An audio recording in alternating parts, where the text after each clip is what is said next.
नमस्कार माझ्या व्यवसाय बांधवांनो. आजच्या व्हिडिओचं टायटल तुम्ही बघितलंच असेल. अतिशय महत्त्वाची अशी ही व्हिडिओ ज्याच्यामध्ये ऑनसेट एक्झामबद्दल माहिती दिली जाणार आहे, की ऑनसेट एक्झाम कशी असणार आहे?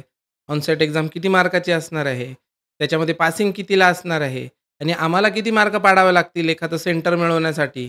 अशा अनेक तुमच्या मनातल्या प्रश्नांना ह्या व्हिडिओमध्ये तुम्हाला मी उत्तर देण्याचा प्रयत्न करणार आहे. सर्वप्रथम ऑनसेट एक्झाम या एम-एस-सी-आय-टी न्यू सेंटर रजिस्ट्रेशन प्रोसेसमधली सर्वात महत्त्वाची प्रोसेस आहे. या प्रोसेसमधनं तुम्हाला टोटल की तुम्हाला सेंटर मिळणार की नाही मिळणार, बाकी सर्व गोष्टी ठीक आहे. बाकी सर्व गोष्टी मिळवता येऊ शकतात, सर्व गोष्टी करता येऊ शकतात.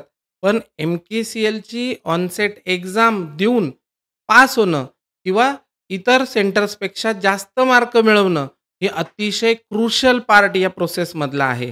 आणि ह्या प्रोसेसला, या स्टेपला कोणीही इग्नोर करू नये. याच्यासाठीच्या ज्याही काही गोष्टी तुम्हाला लागतील, त्या मी तुमच्यापर्यंत देण्याचा प्रयत्न करणार आहे.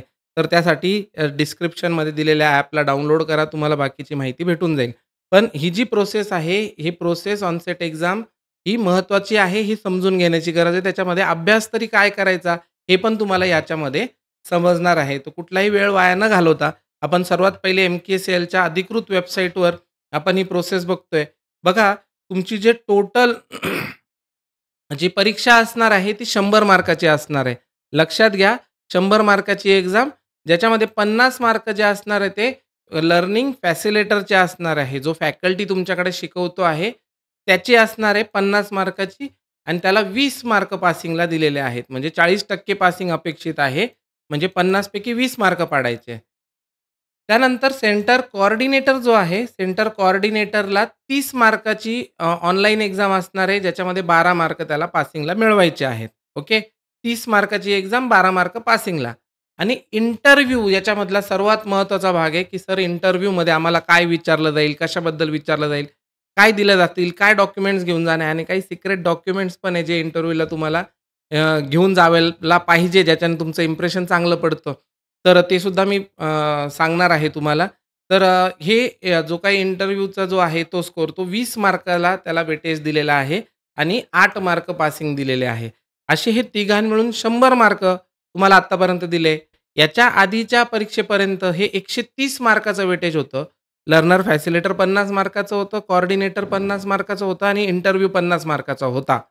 आता मात्र त्यांनी काय केलेलं आहे, 50, 30 आणि 20 असे मिळून 100 मार्काचं याचं वेटेज दिलेलं आहे. याचं पासिंग 20, 12 आणि 8 असं जरी दिलेलं असलं, तरीही याच्यामधला एक कॅच आहे, तो तुम्ही समजून घेतला पाहिजे. फॉर एक्झाम्पल तुम्ही ज्या ठिकाणी सेंटर अप्लाय करता आहे, त्या ठिकाणी तुमच्या व्यतिरिक्त अजून 3 लोकांनी अप्लाय केलेलं आहे. तुमच्या व्यतिरिक्त अजून 3 लोकांनी अप्लाय केलेलं आहे. तर अशा वेळेस तुम्हाला काय करावं लागेल? तर तुम्हाला एक महत्त्वाची गोष्ट करावी लागणार आहे, ती म्हणजे तुम्हाला त्या तिघांमध्ये किंवा तुम्हाला चारींमध्ये टॉप करणं गरजेचं आहे. फॉर एक्झाम्पल इथे जरी आता लर्नर फॅसिलिटेटरला 20 मार्काला पासिंग म्हटलेलं आहे, पण जर इतर सेंटर्सला तुमच्यापेक्षा जास्त मार्क भेटले, तर पुढचा राउंड म्हणजे इथून पुढचा जो सेंटर सेटअप करण्याची जी परमिशन आहे, त्यात तुमच्या चारींपैकी कुणाला एकालाच मिळणार आहे. एम-के-सी-एल चारही सेंटर्सला पुढच्या राउंडला नेत नाही. ऑनसेट एक्झाममध्ये जो टॉप करेल त्यालाच पुढे जाण्याची परमिशन मिळते. यदाकदाचित तो पुढे गेल्यानंतर त्याच्या सेंटर सेटअपमध्ये जर काही कमतरता राहिली, तर 2 नंबरवाला जो कोणी सेकंड रनर अप असेल, त्याला प्राधान्य दिलं जातं. पण असं होण्याचे चान्सेस नाहीच्या बरोबर असतात, हे लक्षात घ्या. त्यासाठी सर्वात महत्त्वाची गोष्ट आहे, की ऑनसेट एक्झाममध्ये मॅक्सिमम मार्क मिळवणे. मी तर म्हणतो आउट ऑफच मिळवण्याचा प्रयत्न तुम्ही केला पाहिजे. कारण आउट ऑफ मिळणंच याचं सोल्युशन आहे. परत लक्षात आलं का? पुन्हा एकदा शॉर्टमध्ये सांगतो, की जोही कोणी तुमचा सेंटर फॅसिलिटेटर, कोऑर्डिनेटर आणि इंटरव्ह्यू देणारे जे आहेत, यांनी जास्तीत जास्त मार्क मिळणं गरजेचं आहे. समजा एखाद्या ठिकाणी 4 लोकांनी अप्लाय केलेला असेल, तर त्या चारींमध्ये तुम्हाला जास्त मार्क मिळणं गरजेचं आहे. तरच तुम्ही पुढच्या प्रोसेससाठी इलिजिबल होतात. नसेल तर ज्याला कोणाला जास्त पडलेले असतील, तो पुढच्या राउंडला इलिजिबल होऊन सेंटर सेटअपसाठी पुढे जातो. तर ही एक महत्त्वाची परीक्षा असणार आहे, जी तुम्हाला द्यायची आहे. त्याच्यासाठीचं व्यवस्थित माहिती, मार्गदर्शन मी तुम्हाला देणार आहे. तर त्यासाठी डिस्क्रिप्शनमध्ये दिलेला ॲप डाउनलोड करा. तुम्हाला याबद्दल माहिती मिळेल. आता अभ्यासक्रम काय आहे? सर आम्ही अभ्यास काय करायचा? आम्ही अभ्यास कसला केला पाहिजे? आता अभ्यास करताना लक्षात घ्या, ही काही एका विद्यार्थ्याची परीक्षा नाहीये. एका स्टुडंट एम-एस-सी-आय-टी करणाऱ्या स्टुडंटची परीक्षा नाहीये. हे त्या स्टुडंटला शिकवणाऱ्या शिक्षकाची परीक्षा आहे. तर तुम्हाला कॉपीची शॉर्टकट की काय आहे आणि पेस्टची शॉर्टकट की काय आहे, बोल्ड कशाने करतात आणि काय म्हणतात डिझायनर टूलमध्ये तुम्हाला पेज बॉर्डर कोणत्या ग्रुपमध्ये भेटते, असे काही एकदम ईझी प्रश्न विचारले जाणार नाहीये. लक्षात घ्या, टीचर लेव्हलची, फॅकल्टी लेव्हलची, कोऑर्डिनेटर लेव्हलची आणि एम-के-सी-एल घेतोय हो परीक्षा लक्षात घ्या. तर ती परीक्षा त्या लेव्हलची अवघड असणार आहे. तुम्ही असं नका समजू, की "अरे मला वर्ड तर येतं, मला एक्सेल तर येतं, मला पॉवर पॉइंट तर येतं आणि बस माझं झालं. याच्यावर मला काहीही विचारू द्या, मला येऊन जाईल." मी तुम्हाला इथे बसल्या-बसल्या 5 असे प्रश्न विचारेल. 5 पैकी एकाही प्रश्नाचं उत्तर जर तुम्हाला आलं, तरी मी मानून जाईल, की तुम्ही परीक्षेसाठी इलिजिबल आहात. पण एम-के-सी-एलच्या या ऑनसेट एक्झाममध्ये कुठलेही ईझी क्वेशन्स राहत नाही. हे सर्व प्रश्न अतिशय क्रिटिकल, अतिशय काय म्हणतात त्याला गोंधळातले प्रश्न असतात. मोठे-मोठे पॅराग्राफभर प्रश्न जे असतात आणि ह्या प्रश्नांची उत्तरं शोधणं, लॉजिक लावणं हेही तेवढं अवघड असतं. कारण लक्षात घ्या फॅकल्टीची एक्झाम आहे ती. स्टुडंटची एक्झाम नाहीये. त्यामुळे ती त्या लेव्हलचीच अवघड असणार आहे. तर आता याच्यामध्ये काय आहे, सर्वात पहिले मी लर्नर फॅसिलिटेटरसाठीचं सांगतो. लर्नर फॅसिलिटेटरसाठी सर्वात महत्त्वाचं आहे त्याला एम-एस ऑफिस 2019 या व्हर्जनवर त्याला परीक्षा विचारली जाणार आहे. दुसरी गोष्ट विंडोज 10 हे टूल्स तुम्हाला विचारले जाणार आहे. Google टूल्सबद्दल तुम्हाला माहिती पाहिजे. आय-टी इन्फ्रास्ट्रक्चर जे आहे आणि एआय टूल्स. बघा हा नुसता शेवटचा एक छोटासा टॉपिक लिहून दिला आहे एआय टूल्स. तर हा नुसता एक छोटासा टॉपिकसुद्धा खूप अवांतर अभ्यासासाठी पुरेसा आहे. ओके. एम-एस ऑफिसमधलं तर मी तुम्हाला सांगितलं 5ही प्रश्नांच्या पैकी एक जरी उत्तर दिलं तरी मी मानून जाईल. विंडोज 10 मधले काही क्वेशन्स, Google टूल्सचे आय-टी पेरिफेरल्स आणि एआय टूल्स हा पहिला बेसिक क्रायटेरिया असणार आहे. जे तुम्हाला लर्नर फॅसिलिटेटर म्हणून अभ्यास करण्याची गरज आहे. त्याच्यामध्ये तुम्हाला ऑब्जेक्टिव्ह टाइप एम-सी-क्यू क्वेशन्स येणार आहे, 4 पर्यायवाले क्वेशन्स असणार आहे. मग सर ते अतिशय सोपं आहे ना हो सर, 4 पैकी 1 उत्तर असणार आहे. असं नाहीये, बऱ्यापैकी कॉम्प्लिकेटेड असतात. त्याचे 50 मार्काचे तुमचे 50 प्रश्न असणार आहे. 50 मार्काचा 1 प्रश्न आहे तुमचा 1 मार्काला 60 मिनिटाचा वेळ. कुठल्याही प्रकारची निगेटिव्ह मार्किंग याच्यासाठी नाहीये. सांगितल्याप्रमाणे 20 मार्काला पासिंग तुमचे असणारे कुठलंही निगेटिव्ह मार्किंग तुम्हाला यासाठी दिलेली नाहीये. ओके. त्यानंतर 1 मिनिटं.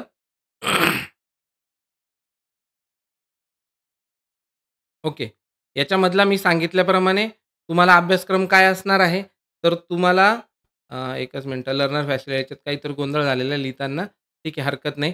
तर याच्यामधला हे उलटं झालेलं आहे. इथे लर्नर फॅसिलिटेटर लिहिलेलं आहे आणि इथे कोऑर्डिनेटर लिहिलेलं आहे. हे उलटं झालंय.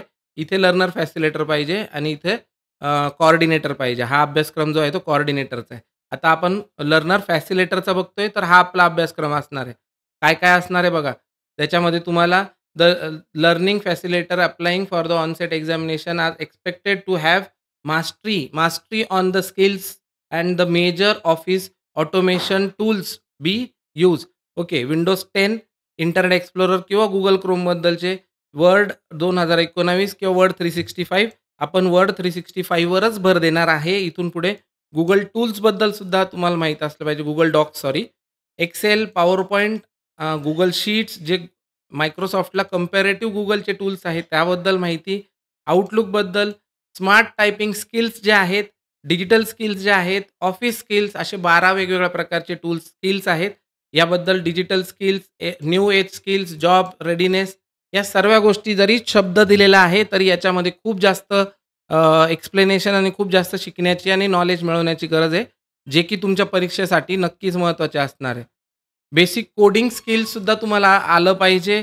Google टूल्सचे स्किल्स, सायबर सिक्युरिटी हा सुद्धा एक महत्त्वाचा भाग याच्यामध्ये परीक्षेमध्ये येतो. सोशल मीडिया, नेटिक्वेट्स, अर्गोनॉमिक्स आणि गो ग्रीन हे काय आहे याच्याबद्दलही आपण येत्या व्हिडिओजमध्ये बघणार आहोत. त्यामुळे दिलेल्या ॲप डाउनलोड करा. तुम्हाला खूप माहिती त्यातनं भेटणार आहे. Several apps on smartphone. स्मार्टफोनवरचे काही महत्त्वाचे ॲप्स तुम्हाला ते माहिती असले पाहिजे. AI tools such as ChatGPT, DALL-E and more असे जे काही वेगवेगळे टूल्स आहेत, याबद्दलची माहिती तुम्हाला मिळाली पाहिजे.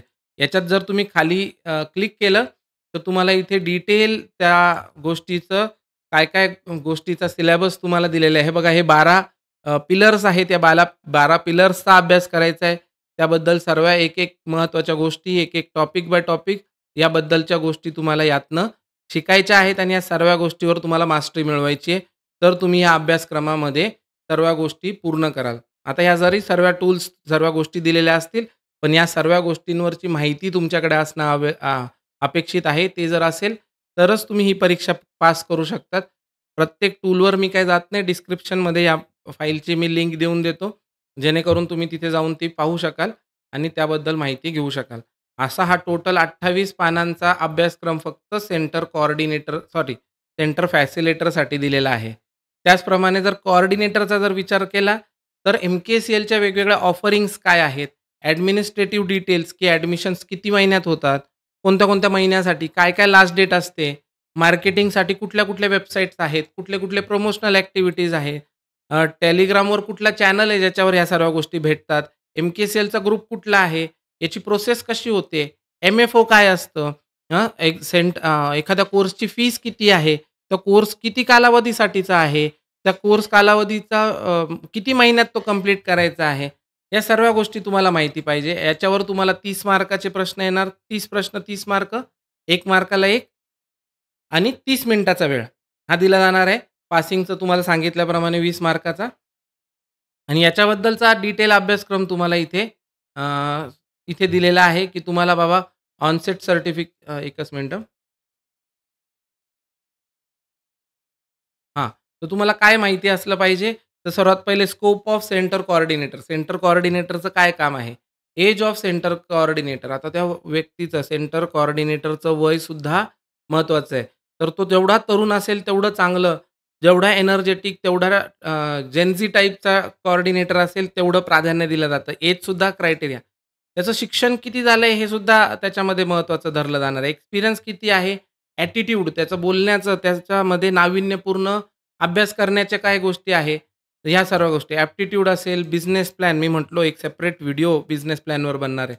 Knowledge about local marketing, local marketing कशी केली जाते, सेंटरचं location, ownership of the premises, ते मालकी हक्क आहे की भाड्या तत्वावर आहे, याच्यावर सुद्धा एखादं सेंटर मिळणार की नाही मिळणार आणि आय-टीचं नॉलेज कसं आहे, हे सर्व गोष्टी इंटरव्ह्यूमध्ये तपासण्यासारखं आहे. त्याच व्यतिरिक्त ही जी काही परीक्षा असणार आहे याच्यामध्ये एम-के-सी-एलच्या वेगवेगळ्या ऑफरिंग्ज, वेगवेगळे कोर्सेस, त्याचं ड्युरेशन, त्याची फीस, एम-के-सी-एलला देण्याची फीस, आपल्याला किती पैसे भेटणार याची फीस, या सर्व गोष्टींची माहिती तुम्हाला ह्या सेंटर कोऑर्डिनेटरला असणं गरजेचं आहे. तर एकंदरीत हे जे काही दोन्ही अभ्यासक्रम आहेत, हे दोन्हीही वेगवेगळे अभ्यासक्रम असणार आहे. सेंटर कोऑर्डिनेटरला सेंटर फॅसिलिटेटरचं सुद्धा नॉलेज असणं गरजेचं आहे आणि सेंटर फॅकल्टीला त्याचं जरी माहीत असलं लर्नर फॅसिलिटेटर म्हणून, तरी चालणार आहे. तर माझं प्रत्येकाला रिक्वेस्ट राहील, की सेंटर कोऑर्डिनेटरला सेंटर फॅकल्टीचं, सेंटर फॅसिलिटेटरचं नॉलेज असणं गरजेचं आहे आणि याचा पुरेपूर अभ्यास होणं अतिशय गरजेचं आहे. तर आणि तरच तुम्ही ही सेंटरची एक्झाम पास होऊ शकाल आणि पुढच्या राउंडला जाऊ शकाल. कुठल्याही प्रकारची काहीही अडचण असेल, तर तुम्ही ॲपमध्ये डाउनलोड करून त्याच्यात रजिस्ट्रेशन करा. तिथे मी चॅटवर तुम्हाला भेटू शकतो आणि काही अडचण वाटली तर तुम्ही या व्हिडिओच्या डिस्क्रिप्शनमध्ये सुद्धा मला अडचणी विचारू शकतात. त्याचं मी प्रश्नांची उत्तर देण्याचा नक्कीच प्रयत्न करेल. तर आजच्या व्हिडिओसाठी इथेच थांबूया. पुन्हा भेटूया एका नवीन व्हिडिओमध्ये. तोपर्यंत जय हिंद, जय महाराष्ट्र.